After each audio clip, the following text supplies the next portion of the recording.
Hi, this is Don King, editor of A Naked Tree, Love Sonnets to C.S. Lewis and Other Poems by Joy Davidman, and you're listening to Pints with Jack. It is because every one of them wants to be a little Oyarsa himself. This is Pints with Jack, Season 6, Episode 18, Gods and Monsters, Out of the Silent Planet, Chapter 16.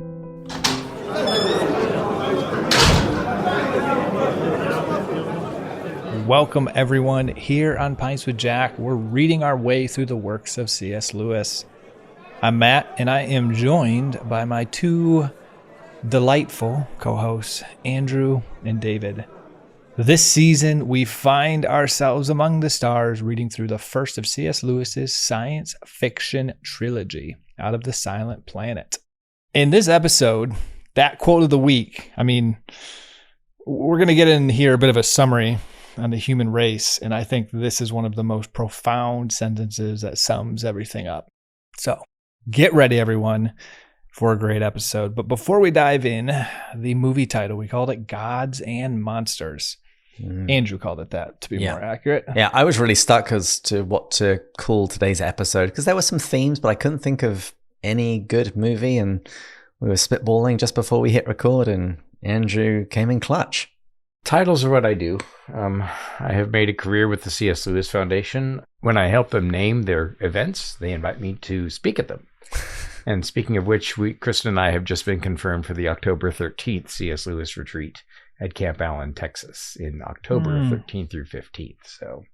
So yes, happy to help out with titles, and I won't even charge you all this time. Andrew, 30 seconds. What would you call Pints with Jack if it wasn't called Pints with Jack? I don't know. Batesian rigidity in your ears. Yeah.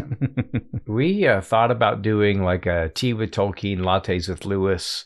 Kristen and I thought about doing something like that, and then somebody swiped that title. Okay, we're keeping it as Pints with Jack. Yeah, Rabbit Room is taken. I don't know. Well, just in case Pints with Aquinas ever gets super mad at us and we need to do a pivot. No, this is ours. We have squatters' rights at this point. We've been here long enough. I agree. Yeah. Well, gentlemen, before we jump into the drink, how have you guys been? I've been pretty well. On Saturday, Shane Hull, who's Instagram friend, he does the, what is it called? The Curious Quote, I think. I'll have to look that up. Reached out to me on Facebook. He's a fan of the podcast. And we got together for breakfast, had a marvelous time. And then Kristen was out of town. So I invited him back to the house, and we had a dram from Barfield's Decanter, and I showed him all the books, and just had marvelous good talk. So yeah, good stuff. It's commonplace quote. Commonplace quote. Yes. Sorry, Shane. And he sent me this marvelous book a few days later on like the Middle Eastern approach to Luke chapter 15. So there's all kinds of insights into the prodigal son based on Middle Eastern culture, and it's just fascinating conversation. Just, it was a golden session, and what a good guy. So shout out to Shane. Well, as for me, my good news is I now have a new job.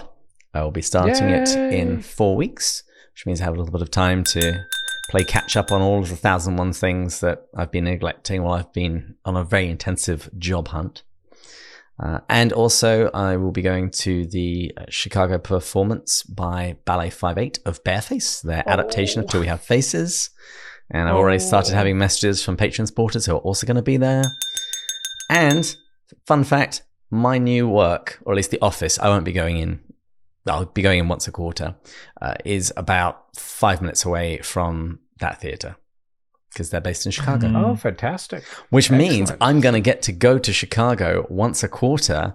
And what else is in Chicago? The Wade Center. The Wade Center. Yay! The Hallow guys. Yeah. And so Dr. David and Crystal Downing, you're about to meet your new best friend, because I'm going to be there a lot. Well, and Marge Mead and the fantastic Laura Schmidt. So, yeah. Oh, you'll never get to the bottom of those resources. You'll be getting married soon. Congratulations. Yeah, absolutely. I'm so sad that I won't be able to make the ballet. I'm going to be speaking the day before and the day after, and It absolutely didn't work out, which is a big tragedy for me. But I'm hoping to get maybe a couple of weeks at the Wade Center, and then also got tickets to Further Up and Further in Jacksonville, Florida, on May 6th on a Saturday. So if any of our folks are going to be in Jacksonville, come say hi. Kristen and I are going to take a little weekend, and up we go. So please give my very best at the ballet. I'm just, it kills me. Before we record the next episode, I'll offer my own interpretation through movement of what they did on the stage. Okay. So you won't miss anything. I'll offer my interpretation of the ending of Oedipus. Matt, that's sounds pretty complex. Literary joke. It means I'll poke my eyes out. Mm-hmm. Yeah, that went way over my head. I was already moving on to the drink of the week, the best part of the show. Yeah. Let's do. Well, I'm celebrating, so I'm drinking Lafroig. That's easy. Nice. I tapped back into I forgot that I had bought around Christmas, maybe even a year ago Christmas, not this past one. Like one of those advent calendars of 24 different little daily ones, these tiny things. I still have, honestly, 20 left because we only had 4 episodes when I bought it in December, and I just forgot about it. So I'm going to be drinking a 16-year Mortlach. And if Andrew brings up to it faces a lot, I will be then going to a 13-year Inchfad. Oh, good. Well, I'll try to bring up Lewis's best book, Till We Have Faces, because there's lots of resonances with this chapter. And she does a lot of drinking. There's some drinking that happens until we have faces, as well as a fair bit of walking, too. So I'm ready for it. Well, I was not feeling all that great when we recorded, but I'm feeling better now, and so I'm catching up. I only have 1 slot left in my happy birthday, sampler from Oxford, so I'm drinking the Ben Rinnes, and we'll see how that goes. Well, beautiful. Well, this week, gentlemen, we are going to be saying cheers in Thai, and that is going to be Chon-Kâew. Chon-Kâew, yes. Chon-Kâew.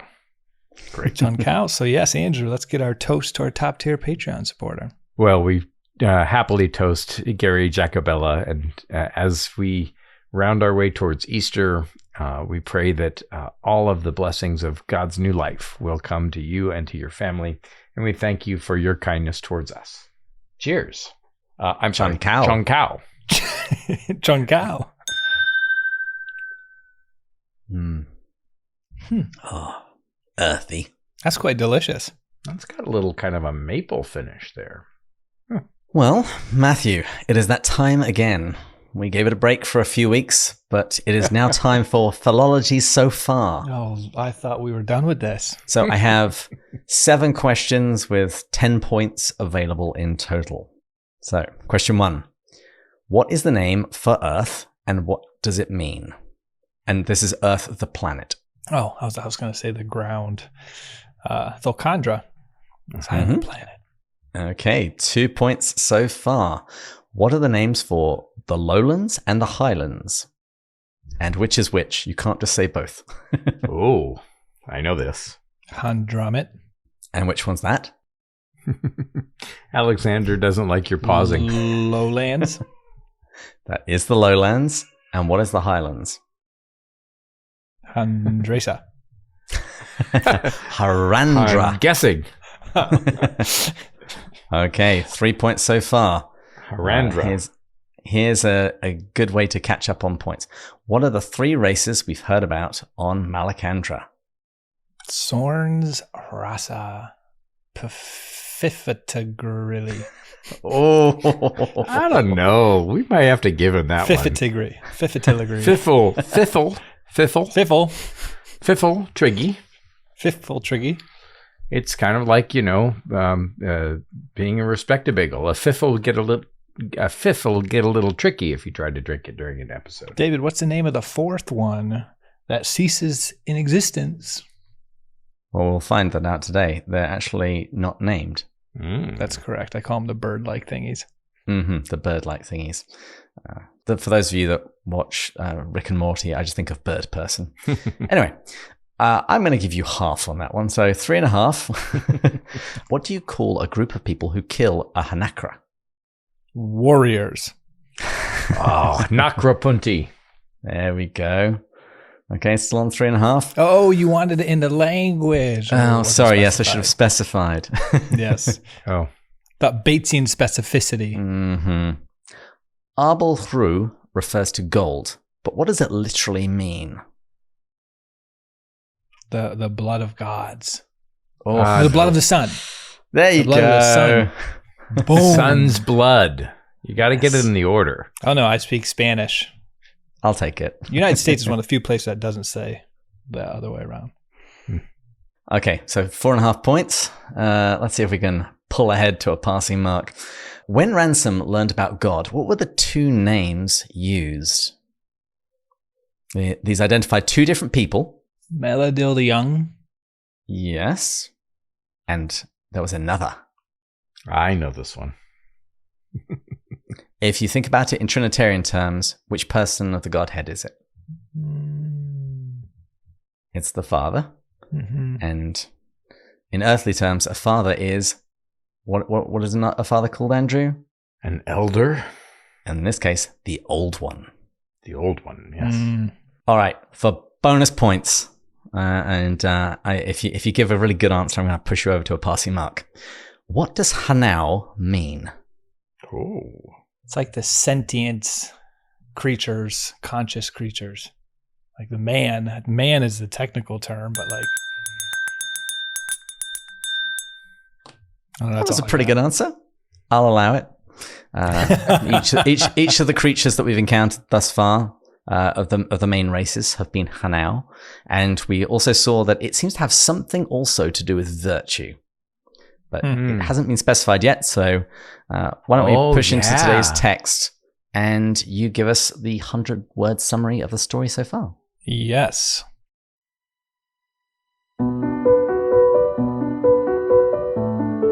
Ransom, kidnapped from Earth and taken to the planet Malacandra to be given to the Sorns. He escapes his captors and lives for some time among another race, the Harassa. Together with his friends Hyoi and Hwin, Ransom kills a water monster. But Hyoi is soon shot by Ransom's abductors. Hwin sends Ransom to Oyarsa, sending him over the highlands to meet Augre along the way. When Ransom meets Augre, he discovers that he is the creature he has long feared, a Sorn. Until we learn a little bit this chapter. Bum, bum, bum. So we kick it off right there. He is now woken up in this cave with Augre. They had finished the last chapter, if you remember, staring down at Thulkandra, and there was just the bleakest moment. We had a nice little conversation on what it means to be, why he said it was one of the bleakest moments in his journey, and we had some speculation on that. So we pick it up right there. He wakes up. So, gentlemen, as he wakes up with this Sorn around after his bleakest moment, how is he feeling? It's morning. He's feeling a bit better. We're back to halt again when Ransom is tired and hungry, and sometimes he just needs some food, a drink, and a good nap. Yes. And the text says he awoke the next morning with a vague feeling that a great weight had been taken off his mind.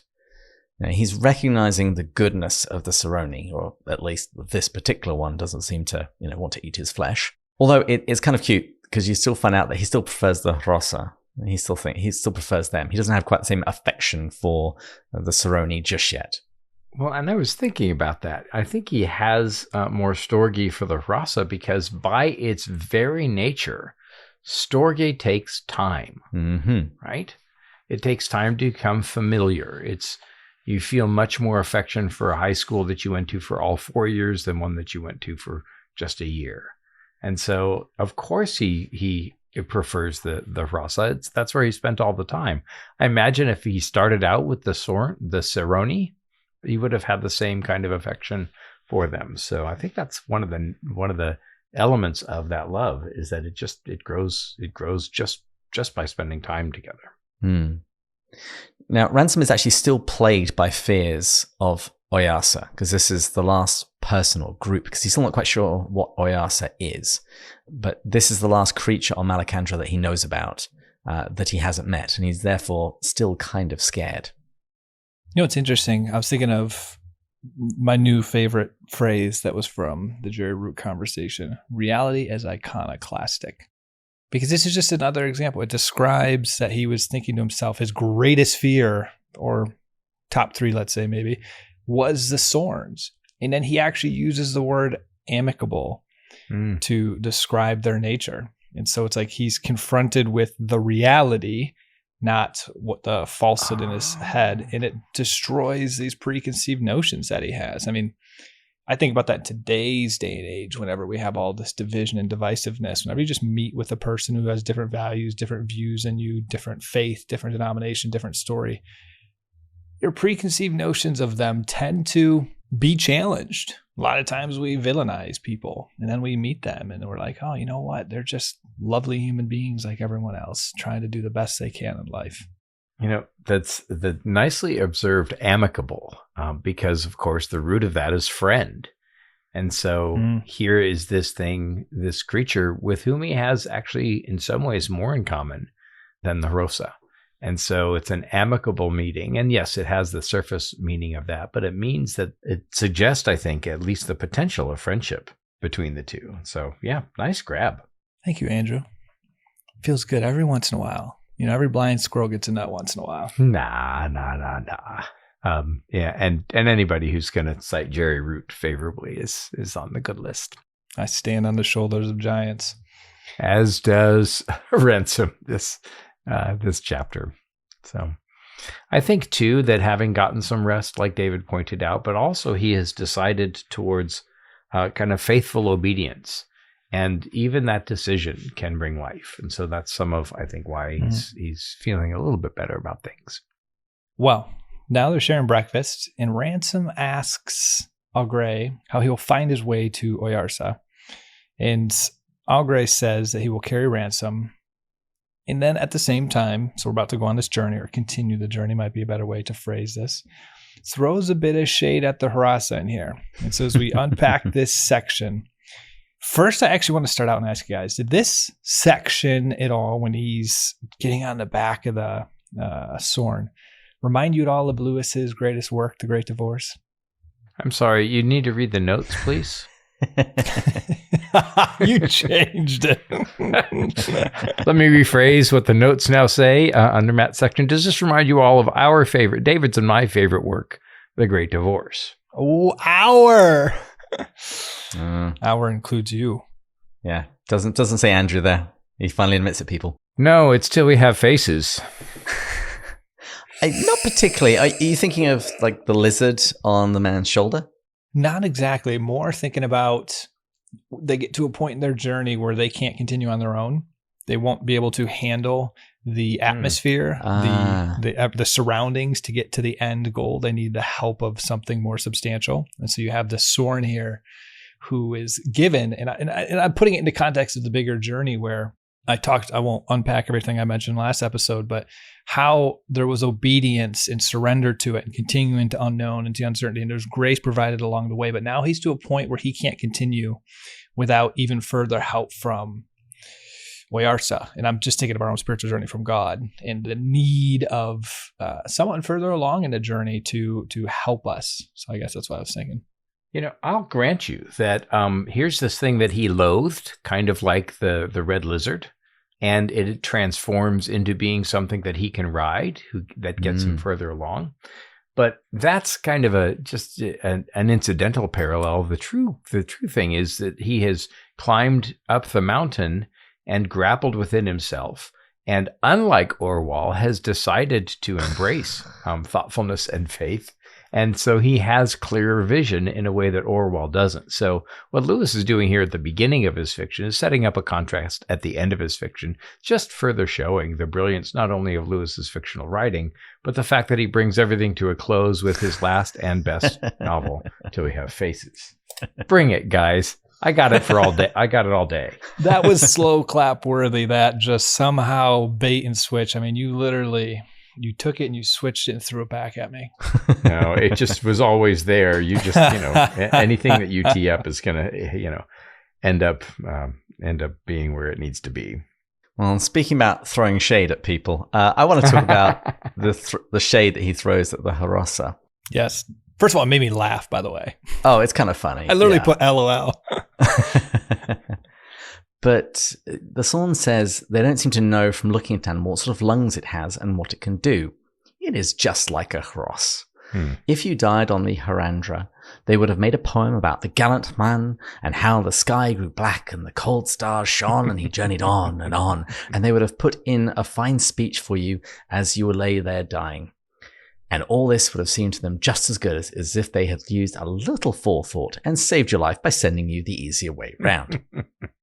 It's funny, but is it strictly fair? I mean, this route was chosen for speed. Hwin knew that there was another way around. And we know from everything that's been said that the Hrossa have been this route before and that they can get help from this Sorn. So it does seem a little unfair. I think it would be a fair guess that a man would be able to make this journey if a Hross could.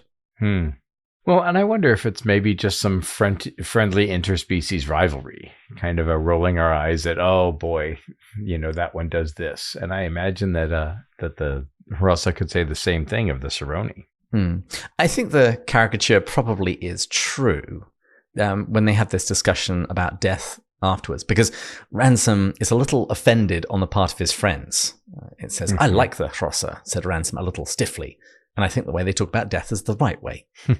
And Orgray doesn't disagree with their attitude. It's just that they lack prudence and forethought. And he says that they do not seem to look at death reasonably as part of the very nature of our bodies, and therefore often avoidable at times when they would never see how to avoid it. So they're kind of like Klingons. They're sometimes a little bit cheap with their lives if they can be a good poem out of it. What do you guys, David, you use the word prudence and forethought. I'm curious your guys' thoughts because my brain went to the association of there's modern day Christians that you'll meet. And I'm sort of enviable of this disposition. They have a similar disposition where there's just an utter, and I'm going to use the word naive, but that's just because I don't have a better one, like surrender to God. We're against sometimes logical stuff. So you've met those people where they're literally like, well, God will just provide. And sometimes like my brain is like, well, he's providing by the rational brain saying that this is probably not a good choice and you should do this. But yet for those individuals, it always works out.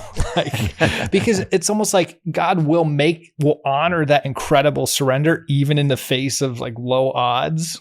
And so I'm just kind of curious. I don't know why I thought of that here other than the fact that it's like they just thought, oh, well, if I die, I die. If you don't, you don't. God's there, whatever. It's all fine, or yours is there. And you just go that way. And if not, we'll make a poem. Like there's just this utter surrender and trust. An abandonment to divine providence. Yeah. And I wish I had it, honestly. Part of what strikes me about, hearing these kind of interracial relations between them, multiracial, whatever, triracial relations, is that the three races really kind of need each other on Malacandra. And there's a kind of harmony with all three of them. And one could not say that they didn't need the other two, based on what we've heard so far. In my Mere Christianity class at church, we just started book 4 of Mere Christianity, or book 4, Beyond Personality, talking about the Holy Trinity. And I wonder if, because of its at least less fallen nature, the racial relationships in Malacandra doesn't in some ways represent the Holy Trinity, right? It's one planet, but it's made up of 3 races. Now, it's a bad analogy, just like any other analogy for the incomprehensible Trinity. But if humans are Christ's body, perhaps Malacandrians reflect God's Trinitarian nature just in the way that there are 3 races that work together. I know the past race may throw a wrench in that, but it's usually Matt grasping for the big dogma, for the big theological point. So it's my turn to overreach. What I heard from what you were saying there, Andrew, too, is the kingdom needs individuals that will, and this is an incorrect language. I don't have the perfect word, but almost irrationally surrender in the face of all the odds to divine will. But then there's also a role for sometimes someone to like speak rationality into a situation, and those can all work together to build a harmonious community, one body, many parts. There's, I might meet someone and they're just, God will provide, God will provide, God will provide. I'm like, oh, I think he might be providing with my brain telling you that this isn't going to work out and you should go this way. and then that person will help me because I'll overdo that too much, or I'll constantly rationalize everything. And so maybe there's just like this beautiful thing where all these different ways of engaging the kingdom and engaging the divine will and surrendering all can work together in beautiful harmony. I think I would place more emphasis on the body of Christ comparison rather than the Trinity, because of the questions of need, that they need each other, whereas the Trinity, they share the same substance. So I don't think you could put it quite in the same way. But more importantly, in this section, I can't believe we haven't spoken about this. We're told Orgray gave Ransom food and drink for breakfast. Were they drinking alcohol in the morning? Because we haven't heard of another kind of drink so far. It's a mimosa. There you go. There you go. Yes.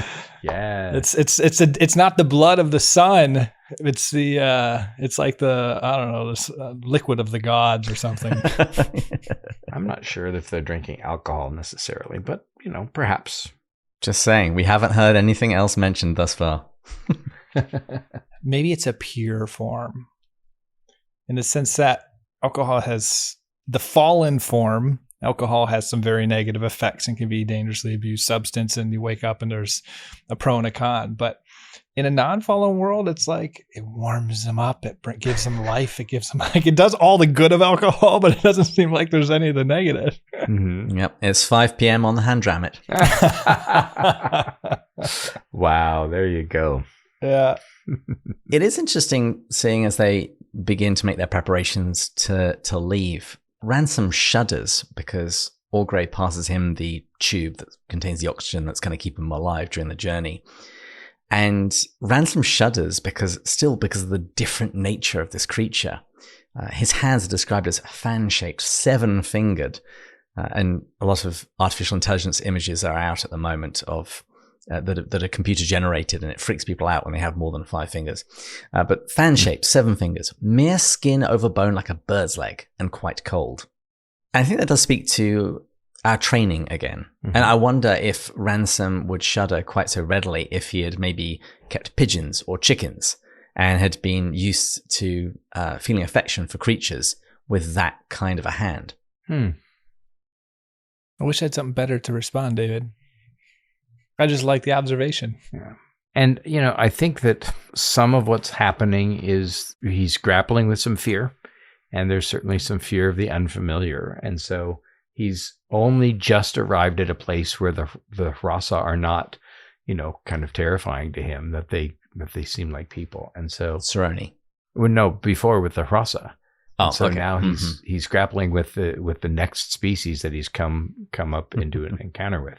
I would love to have seen what his adventures would be like if he had 5 years, and a year and a half with each of the races, and then another some more time with Oyarsa and the Eldala. And I think that he would have been a much more well-rounded individual and probably not so spooked at the first encounter with something new. We see here, David, speaking of that, he's provided this oxygen machine. So not only does he get the help of the Sorn, but he also really gets very direct help from the divine of this oxygen type device that was made by the Philology. Yay! Nice. Boom. Very nice. There you go. Philology. I know I keep bringing it back to this, but there's been a lot of chapters I've loved in this book because I think Lewis, going through it slowly, I've realized how much wisdom Lewis is mixing into this. But isn't there just such an incredible wisdom of, you look at this whole journey that he's been on, God provides. I'm using God for Oyarsa, but just I'm making them interchangeable here. But also Oyarsa isn't God, just reiterating that. True. It's Maleldil and the old one. So the divine providence via his sub-creatures and him/her, whoever this creature is, every step of the way you look back, like he's been provided for. And I just think in our own journey, we all know our struggles, we all know our vices, we all know where we need to be, we all know our journey, and yet do we really trust God will genuinely provide? Genuinely at a core of our being, that joyful disposition of a Christian. I am so far from it. I'm not even like an 8 out of 10 or a 6 out of 10. I'm like a 2 out of 10 of believing that. Who is it that's ranking you, Matthew? Me. There you go. But it's so true. God's got to be looking down. Like, I mean, I've had priests tell me multiple times, you need to work on your like self-sufficiency when I talk to them in the confessional and get kind of vulnerable and stuff.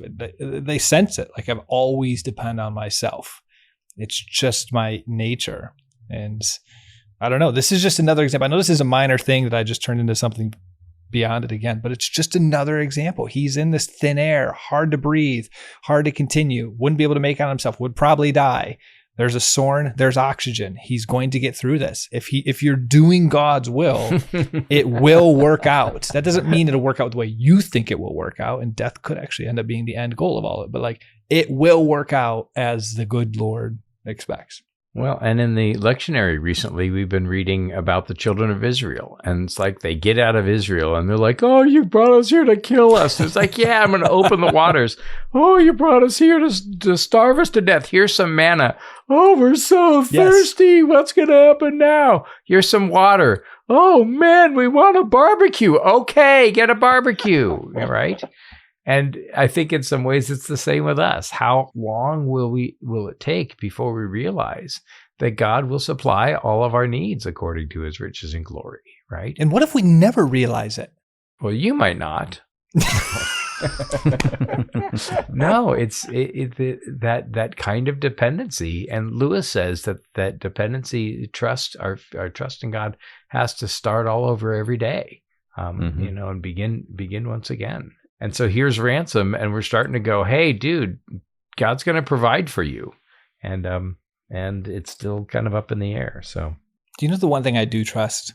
I haven't trusted the surrender yet to God's will, but I trust that I do desire to get to that state. In my obstinance will be overcome by him.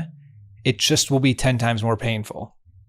Like, I don't know what the rock bottom is going to be for me and my ego. Like, think of an addict. I mean, I'm an addict of my own self-sufficiency. I mean, genuinely an addict's journey you could use to describe my own journey, except it's an addict of self-sufficiency, an addict of ego, whatever you want to call it that. And I do actually genuinely trust God will break it. I just know the longer I cling to it, the more painful that process is going to be before I hit the point of like, okay, enough is enough, time to let it go. Sometimes that scares me, the thought of what that's going to look like. Well, your comments about self-sufficiency and the imagery that you just drew upon there naturally makes me think of the Great Divorce. Please take a sip of your drink. Yes. Reach a little higher, David. Reach a little higher. No. Lean on those who are around you that will help lead you further up and further in. Yes, because another bore nearly all the suffering. Andrew, touche. Well, that was a good one. Reach higher, brothers. You can get there. I'll help. But as I was saying that, I was thinking about the way in which the different races of Malacandra help one another, and we haven't met them yet. But I can tell you now, the question of the week when we meet the Philology will be: if you had to assign a Malacandrian race to each of the co-hosts of Pints with Jack, which would they be? Ooh. Whoa, that's a good question. Oh, easy. No discussion. We will deal with this when we encounter the Philology. Oh. Because we have to find out how awesome they are, first of all. Hint. I'll be the Harassa going into battle against the Hakra. Let's hope that the Harassa don't go into battle against the Nakrapunti. They're fighting amongst themselves. It's a tough one. I mean, it really is. We know I'm not a Sorn. That's the only thing we can say with conviction. We will deal with this when we deal with the Philology. And speaking of the Philology, Ransom actually presses Orgray as to where this oxygen machine came from. And he issues the line, well, we thought it, they built it.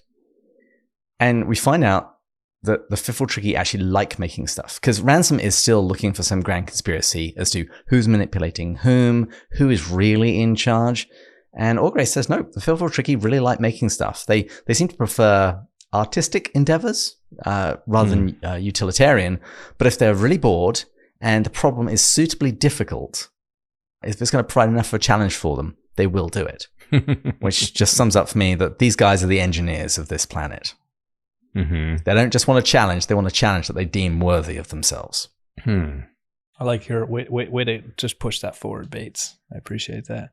You're very welcome. So, gentlemen. Hamat. Hamat. Hi, Andrew.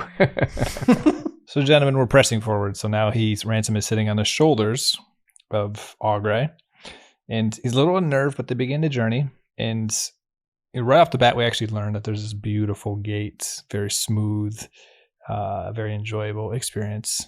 Long legs. Actually, I think he described it. How did he describe it? A cat, how they put their feet down very, very softly, very slowly. It does say that in the text, but it makes me think of the Ministry of Silly Walks in Monty Python. I will include a link in the show notes. People need to watch it. Absolutely. Well, I probably need to help you guys understand that one of the most important saints in the Catholic faith is Saint Christopher, who carries Christ on his shoulder. And so people wear medals and things, and so you may want to look it up.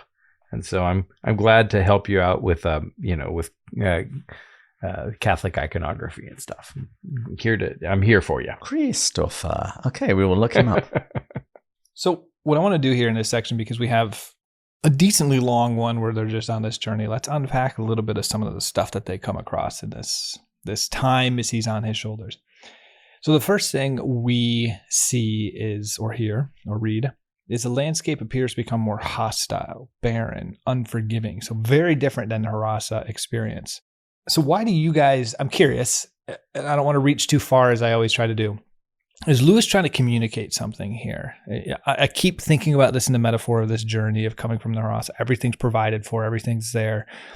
The ground has that plant that you can just eat when you want to. The water fills you up. And now he's in this more desolate, more barren. Yes, he has the help of the Sorn, but like, what is Lewis trying to communicate something here as he gets further away from that and closer towards the end goal, that there's like this barren area? What do you guys think? Yes.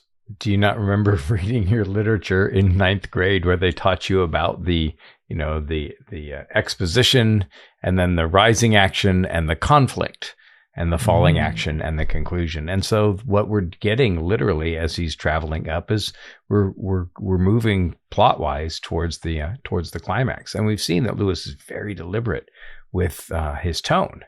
And so he's, I think, kind of setting up. Remember, this is his first real novel. And so I think that some of that is he's painting a little bit by numbers. And that's reflected in his tone. I would also just add, they're on the surface and they're getting very close to the heavens. And we're going to find out a little bit more of the backstory, both in this chapter and a little bit later, as to something that happened in the past. So it's barren for a reason. But he is also getting closer to that heavenly influence, which he encountered on the spaceship. What's that? What's the reason again? It's more barren? Oh, well, we're going to find out a little bit later in this chapter that some things have happened. And right near the end of the book, we'll find out a little bit more about that story. Okay. But since we're trying to read along with the readers, I don't just want to give away in the explanation because we haven't heard it all yet. That's fair. I tried to read into it like the saint's journey. You know how you start out and your journey is a little bit easier. You have a whole bunch of assistance, and then you go to the dark night of the soul period where it's a lot tougher on you, on the body and stuff, but you're getting closer. That doesn't necessarily mean you're further away from God, but in fact, it can be you're in the desert, you're getting closer. I was thinking of all that stuff. Probably reading too much into it. No, we're saying the same thing because the dark night of the soul, and I mean, it's a hero's journey as well. And it's one of the basic plots, of most books. And so, yeah, he's certainly struggling through this, but part of the reason why St. John of the Cross and others have the dark night of the soul, and part of why, Campbell and others describe it in the monomyth, kind of this initiation, the separation, the journey down into hell, and then the struggle. Lewis is writing a good story, and he, I think, knows instinctively what that story needs. And that's part of what he's providing here, I think. And here's the key thing, Andrew. Not only is he writing a good story, aren't all of those other stories pulling from the story? Not only that, they're tending toward the story, which is, of course, the same kind of arc that you get in Lewis's last novel.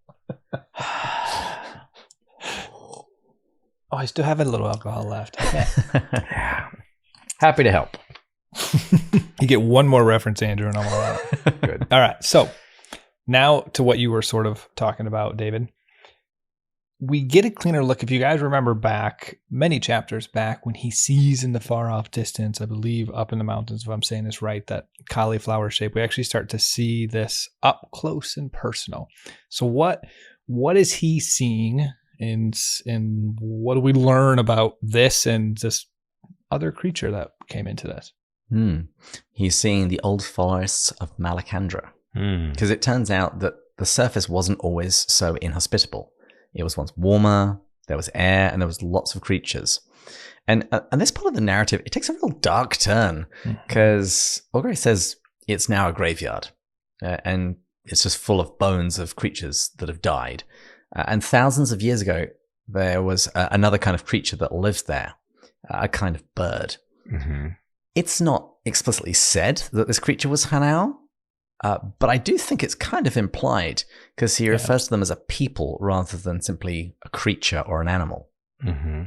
And Ransom, this is obviously news to him, and so he wants to know, could Oyasa have prevented it?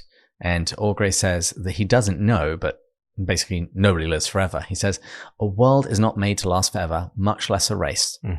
Much less a race. It is not Meleldil's way. Well, a couple of things to consider with this. One, I wonder if it may have been a race of dragons, but not violent, angry dragons. Right? But also, when you see this landscape that has the remnants of the past in it, what you hear is an echo of what Tolkien does all the time, right? And so even though the adventure is going along, you can see the leftovers from the previous ages, this kind of obsolescence that's baked into the narrative. And I'm not sure, but I imagine that even with The Hobbit, and now in 37, 38, as Tolkien's beginning to write the next Lord of the Rings, I wonder if there isn't some of that you get these kind of layers of history and this sense that the story has always been going on. I also heard a Tolkienian echo, although that story doesn't come out for a decade, or the incident may not even be written, but this riding on the shoulder is, at least in some ways, reminiscent of Merry and Pippin riding on Treebeard. And so it seems a little Tolkienian here.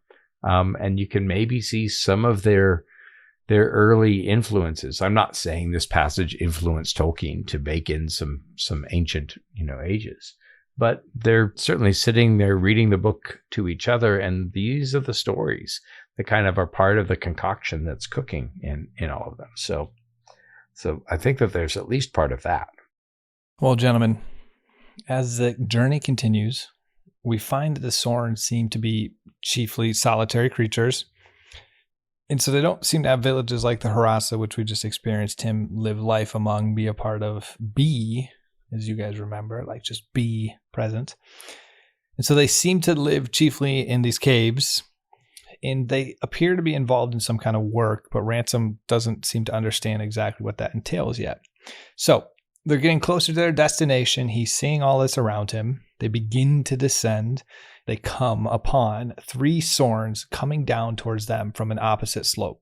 How does this interaction, this scene, affect Ransom's perception of the Sorns? Well, their lightness and their grace and the sunlight on their feathers, it completes the transformation in Ransom's mind, which has begun ever since he met Orgray, transferring the Sorns from being ogres to angels, or he also says titans. Those are the giants in Greek mythology who were overthrown by the Olympian gods. And so he's now just viewing them in a different light. Once again, we have perception transformed. And he says, even the faces, it seemed to him, he had not seen aright. He had thought them spectral when they were only august.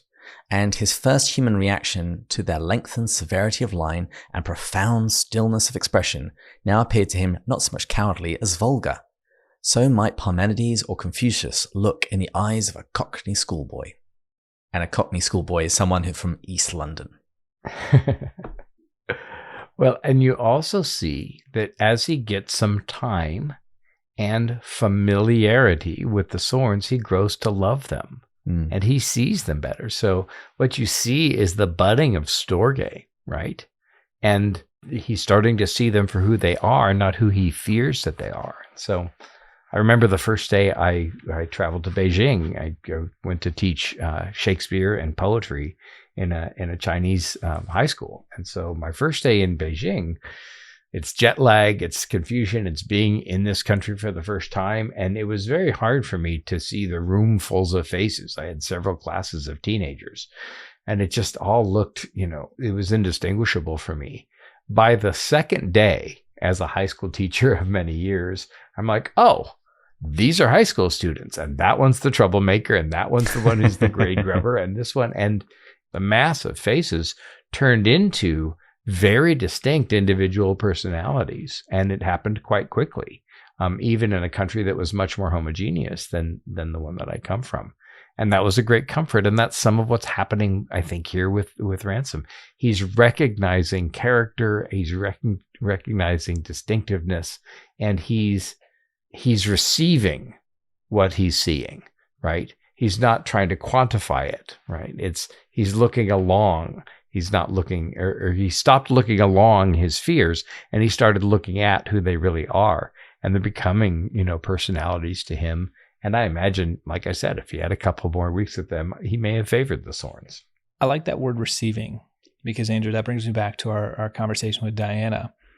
Remember how she mentioned Lewis is attacking is probably a strong word, but some negative worldviews that are going on, using science fiction to attack some of these things. And so I'd asked this question, I believe, what is Lewis proposing is the right orientation of us in the world? And didn't use the word receiving, but said Ransom is a really good template for how we are supposed to honestly shape ourselves to reality in a proper sense. And openness might have been the word that was in one of the essays, but like that, just an openness. Can you come with a curiosity, not a judgmental disposition, or I know everything disposition, or my worldview is a correct worldview? Can we come with an openness into life? And so there's obviously more to it than just that, but that I think is key. And Ransom shows that receiving very well. And in this passage, Ransom is going out of himself towards the other, right?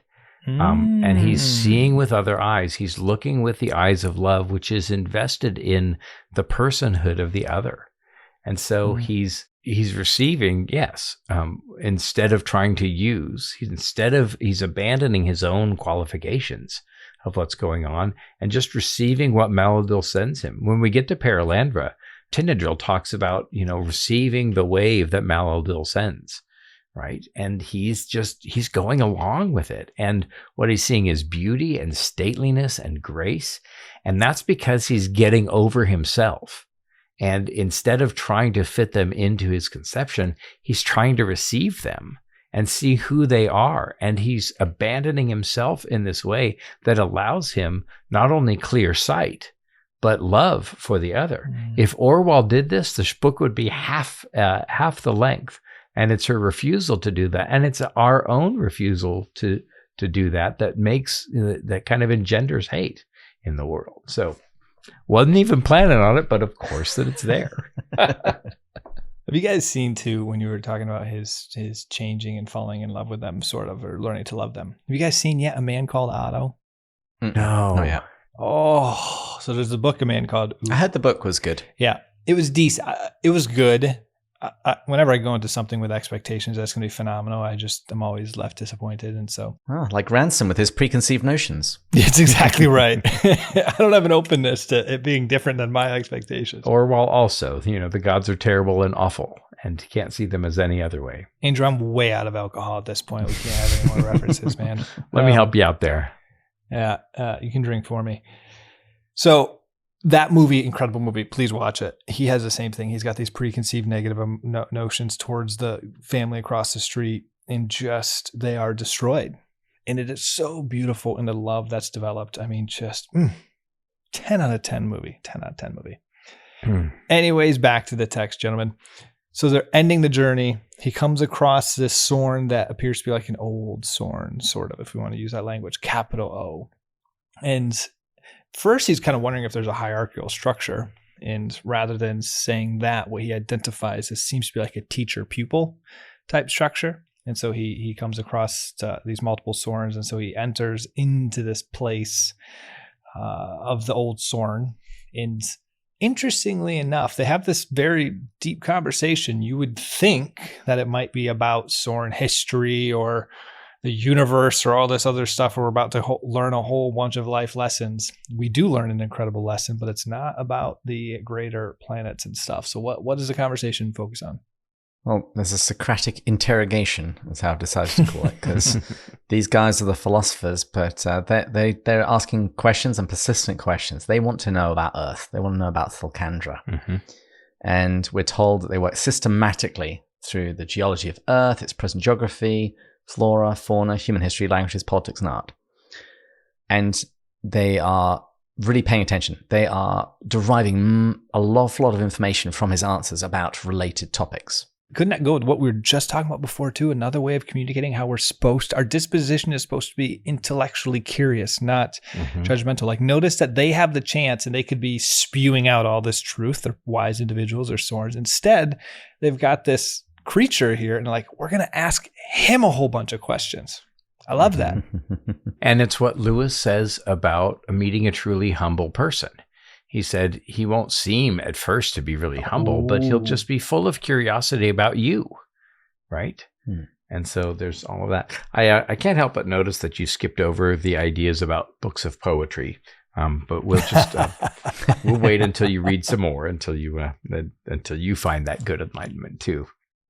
Well, I do think that actually is a little bit important because it's jarring to us. When we think of knowledge, we think of books, and we discover that, at least among the Sorn, the Séroni, and the Xhosa, memory is prized over books. And that seems to have an impact not only on poetry, but also on intellectual learning. They say it's better to remember. And there's this kind of funny line that struck a chord in me. Ransom said, well, wouldn't valuable things be lost? And they replied that Oyasa always remembered them, and he'd bring them to light if he saw fit. And that actually reminds me of a line in the Quran when they were afraid that they were going to be losing stuff. It's like, no, God will always give us something either better or he'll remind you. But there is that idea of, again, providence. They have complete trust that they will be provided for. But also this idea that learning isn't just squirreled away in books. There's a wonderful line from St. John Chrysostom. I mentioned him, I think, in the last episode about his Easter sermon. He said that the Gospels weren't given that we should enclose them in books, but they should be engraved upon our hearts. And that's one of the reasons why I try and keep getting rid of my books, because I need to remind myself that what's important here is what comes into me, not what's just sitting on my shelf. But the Advocate, the Holy Spirit, whom the Father will send in my name, will teach you all things and remind you of everything I have said to you. And what you see here, I think, is a corrected vision of a proper relationship with books. Now, I've got thousands of books in my house, and some of that is a move against the kind of technology that we grasp for. And Lewis talks about this in De Descriptione Temporum, about the technological age made the newest thing the best. Whereas all before that, the older thing was the best until about the late 1800s. And what you see in Malacandra is a proper relationship with books, right? We value memory. We also have books. And I don't need to throw memory out because I've got a phone and can record it. And so there's this balance between memorization and having it in a book that I think is really touching. And it's just another sign that this world is far better off than our own. And interestingly, Ransom does decide to be truthful in this exchange. When the Xhosa interviewed him, he held back a little bit. Whereas here he says he decided from the outset that he would be quite frank, for he now felt that it would not be Chon-Kâew. And here I think this is another clue that Chon-Kâew relates to virtue. So it wouldn't be right if he held stuff back. And he decides that he's going to be forthright. And we hear that they were astonished when they heard about human history, about war, slavery, prostitution, and as Lewis says in Mere Christianity, all of the things that the horrible history of mankind, as we try and find something other than God to fulfill us. This is also some of what Lewis is setting out to do. And when you were talking before, Matt, it reminded me of one of Lewis's really kind of moral purposes in writing science fiction is to correct the notion that the alien must be either terrible or servile, right? And so he kind of finds this balanced picture. And he has poetry and essays where he's like, why should we go to space and fling Birkenau and Auschwitz, on these people? Why are we so superior that we should colonize other races? And so he's correcting the kind of human view of what we should do with space. And he's pointing out that Malacandra in some ways is far better off than we are. And I think that's part of what the argument that Lewis is making, especially against the British Interplanetary Society and, 2001: A Space Odyssey, the author, Arthur C. Clarke. And so he's moving against British Interplanetary Society and Arthur C. Clarke, and Lewis was against colonizing or visiting other planets. And Lewis and Clarke were actually correspondents. Lewis and Clarke, there we go. Clarke and Lewis exchanged letters, and Lewis Clarke invited Lewis to come and speak to the British Interplanetary Society. And he said, our goals are not the same, and I don't think that we should go out there. And so here he's kind of making a fictive apologetic for how we should treat not only other races, but also other planets. And I think it's really, it's quite brilliant here. Well, and I want to go back to David, that comment you just made of Lewis, when he mentioned that human history can be us trying to fill that hole with something other than God. That's quote of the week here was this section, but I love how he phrases it here, using the God language rather than the actual language he said here. It's not only us trying to fill ourself with something other than God, it's us trying to become little gods to some degree. And that's packs a little bit of a bigger punch. Of one way, it's like, we naively are making the mistake, which there's a lot of truth in that statement for sure. Don't get me wrong. But there's also a slightly more diabolical side to it, where we're trying to make ourselves gods to some degree, again, unintelligently, by putting our will above everything else and our ego. And I kind of like that phrasing because it packs a bit more of a punch. It's grasping. It's like, dang, I can't just brush it off to, it's just a naive mistake of me just not realizing what will really make me happy. It's like, it just seems more intentional, actionable. I need to own it. And, this is what you're talking about. Lewis says human history is the long, terrible story of man trying to find something other than God, which will make him happy. Right? It is because they have no Oyasa. Yes. It is because every one of them wants to be a little Oyasa himself. And this is also the medieval worldview. They saw hierarchy and they saw it as a good thing. Good one, David. And in its absence, there's chaos. We're pressing up on time, gentlemen. That's my fault. Is the Matzian flexibility, Placidity, plasticity, Matzian neuroplasticity, Matzian plasticity. I like it. Matt hits the Bushian irresponsibility. I'll take it. I like it.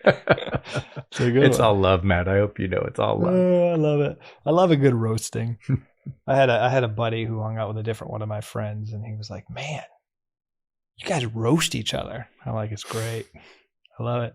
Final sentence. I was kind of curious of you guys. Same with the last one, the bleakest comments. What do you guys make of this? He thought only of the old force of Malacandra and of what it might mean to grow up seeing always so few miles away a land of color that could never be reached and had once been inhabited. What is he trying to say? There's a longing and a yearning. This is that desolate cauliflower shaped that used to have the birds, just as a reminder. Like, what is he trying to say here of that sentence? What do you make of it? I guess better way to put that. I can't help but think that if you had a daily reminder when you looked up to the hills, I'm thinking of the Psalm, I look to the hills, where does my salvation comes from the Lord? That's in the lectionary for today. No. Really? Dang. Oh, yeah. Psalm 121, 122, and 123 are in the lectionary for today. We're recording, by the way, friends, on March 28th. All right, I'm vibing. I'm going to carry through on this then. So the psalmist looks to the hills for salvation, but they look to the hills and see something terrible that has happened. We as yet don't know what that actually was, but I think that would serve as a daily warning, a daily reminder of the fragility of life, the gift of life, and perhaps a warning of not to repeat past mistakes. Do you think they would see it as terrible, though? Maybe. Because the Harassa clearly don't seem to see death as a negative. Like, I feel like they'd look up and be like, well, that's just what it is. It's epic. It's beautiful. Let's write a poem about it. Yeah. They were probably gallant in something, and I don't know. I'm trying to find the quote right now. There's a quote in Surprised by Joy where he talks about the mountains that were so far off that he could never get to them, and they filled him with longing. Mm-hmm. I thought it was the mountains of Mourne, but I'm having trouble finding it. So you guys keep chatting. If I can find it, it'd be worth having in the podcast. I'll put it in the show notes. I like for the question of the week to completely switch what I had written and switch to David's of us three co-hosts. No. We can't do this yet. They haven't encountered the fifth or tricky. If they're reading along, they haven't encountered the fifth or tricky, so they don't know they're the best yet. Yeah. Anyways, I actually liked your question. I thought it was really good, and it actually ties in with the title because we didn't actually explain that. Gods and monsters. So this title was chosen for this chapter because the monstrous swans have now been converted in his eyes, in Ransom's eyes. Mm-hmm. And he's discovered the real problem with the Silent Planet, with Earth, is that we want to be our own gods. Mm-hmm. Yeah, I like David. We're going to save. Yes, I like doing this question here. I was mistaking that because we were supposed to also record the other chapter, which I had read, and it has the fiffle triggy stuff in it. So I was mistaken. You're correct. I want them to have full information when they diagnose us and categorize us.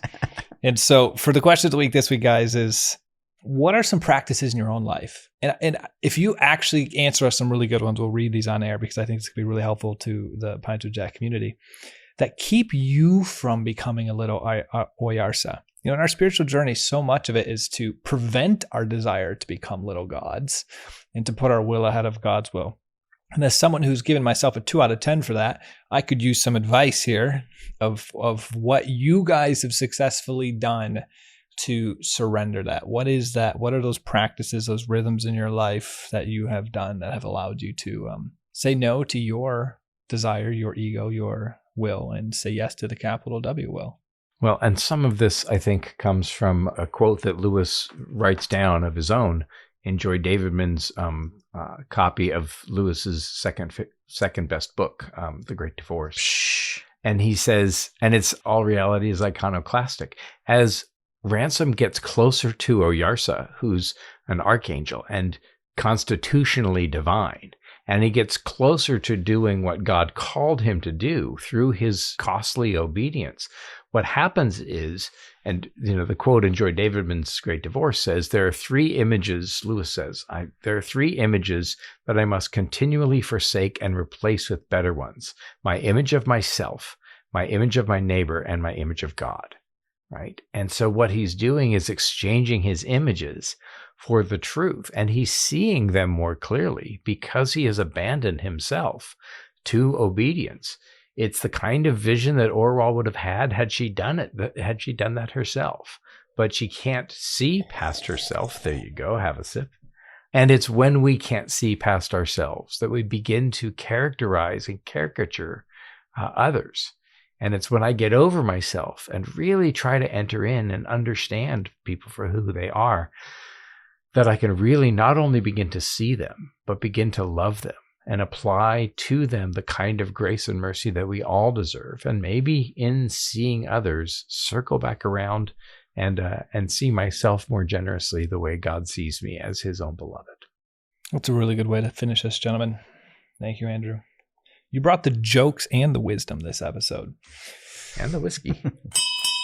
I hear the call for final drinks, and so we want to first thank our audio engineer, Taylor Schroll, who's crushing it in life, essentially editing every single Catholic podcast known to mankind. If they're the big ones, he's editing them. And we want to also thank our Patreon supporters who allow us to pay our audio engineer to record our episode. Matt, James, Jake, Erica, Marvin, Joelle, Deborah 1, Deborah 2, future Deborah 3, I know you're coming, Manifestation, Amanda, Thomas, Bill, Bud, Shane, Kay, Paul, Kimberly, Gillis, Gary, Stephen, Matt, Callie, Chris, James, Kate, Peter, David, Angela, and Rowdy. Guys, we really thank you for listening to this. We keep you in our prayers, and this has been a gift this ministry has. And, if you like this, subscribe, review us, rate us. Those are always greatly welcomed. And most importantly, tell a friend, as I see David highlighting that. And so, gentlemen, please join us next time, when we'll be going further up and further in. Chon-Kâew. Chon-Kâew. Chon-Kâew.